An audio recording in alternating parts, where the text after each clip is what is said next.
Hey, this is our second video in our three-part series to help you understand really how real estate brokers and agents are paid from both the sellers and the buyers.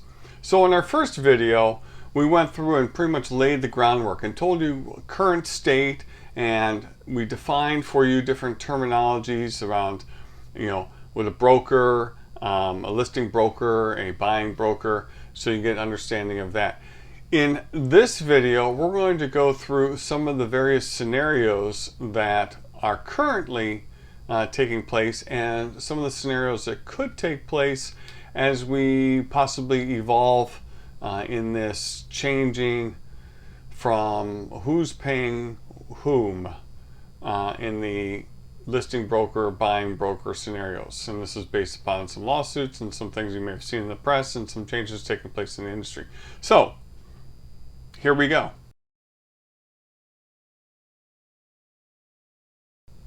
Let's recap. Here's where we left off in the first video. We talked about the most common scenario, and that is when the listing broker and the seller come together and reach an agreement on how much the listing broker is going to charge to sell the home. It could be some sort of fee, often as a percent of the sale of the house, a commission.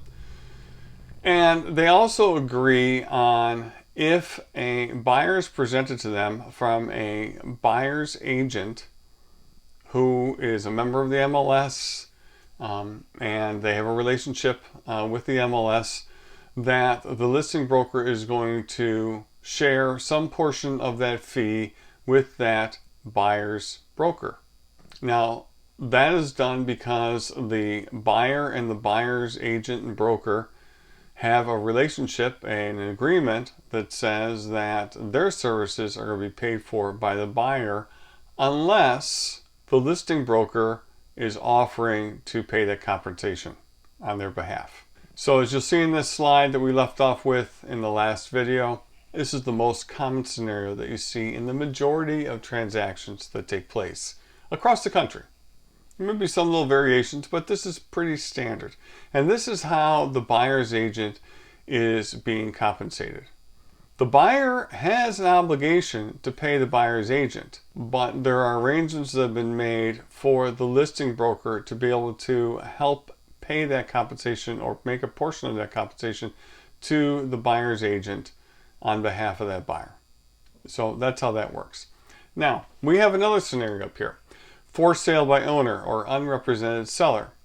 So here's where we have a situation where the buyer and the buyer's agent find some property from a seller that does not have an agent representing them. And we have a couple different scenarios that could take place. One, the buyer's agent, before the buyer actually makes contact with the seller, will reach out to the seller and see if the seller is willing to pay the buyer's agent's fee that they've agreed to with the buyer. And if the seller agrees to do so, then an arrangement is made such that the seller is unrepresented, the buyer is represented, and the buyer's agent's fee is getting paid for by the seller. Now, the buyer's agent could approach the seller and ask if the seller will pay the buyer's agent's fee, and the seller could say no. In which case, the buyers are still obligated to pay for the services of that buyer's agent, as you see in this slide. Before the buyers may decide to do so, they may evaluate, do they have the money to be able to do that as well as buy the house? Is this a house that maybe it's not for them? So they're going to have to understand that, because there's going to be an additional cost to them that maybe they hadn't planned or they had hoped for the seller paying. So that's the scenario in a for sale by owner or unrepresented seller. Now, we're going to be entering into some scenarios where we think where things could evolve. We can have the standard case where things remain fairly consistent, in which the listing broker and the seller agree to a fee, in which then the listing broker and seller also agree on how much they will also share that fee with a buyer's agent that meets certain criteria of being in the MLS and bring a qualified buyer. That scenario still may exist. However, we may see some changes to that. So in potential scenarios coming forward, we may have a situation where the seller and the listing broker come to an agreement for a fee.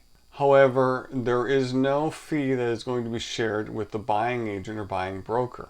In that scenario, you can have several options. One, you can have the buyer and buyer's agent put into the offer language that asks the seller to pay for the buyer's agent's fee. Similar to they would do being done indirectly through a listing broker in a standard scenario. This is an approach that can be used if the buyers do not have the funds to be able to buy the home as well as compensate their buying agent. They can wrap it up into the language of the offer and see whether or not the seller agrees and accepts. In that case, if the seller does agree, then it becomes part of the seller's costs that get factored out during the settlement process, and the buyer's obligation to the buyer's agent is either eliminated or greatly reduced, depending upon what the fee arrangement is between the buyer and the buyer's agent. Another scenario that could come out of this is that the seller could refuse to pay anything for the buyer's agent, and then the buyers would be obligated to pay the buyer's agent fee as part of the settlement process if they continued to move forward with getting an offer accepted, going through the process, and actually settling. So that scenario is similar to a for sale by owner, even though they're represented by an agent in this case. Another scenario could be is that the buyer doesn't get a buyer's agent, and the buyer goes directly to the listing agent and asks the listing agent to represent them. That would be known as dual agency. We have a couple of things we have to be watchful of in dual agency. Not all states allow dual agency, so this presents itself an impossibility in some of those states. In addition, we have potential conflicts with dual agency. We have a fiduciary responsibility as agents, so it's very difficult for an agent to represent each party with 100% loyalty. Somebody has to give something up on that.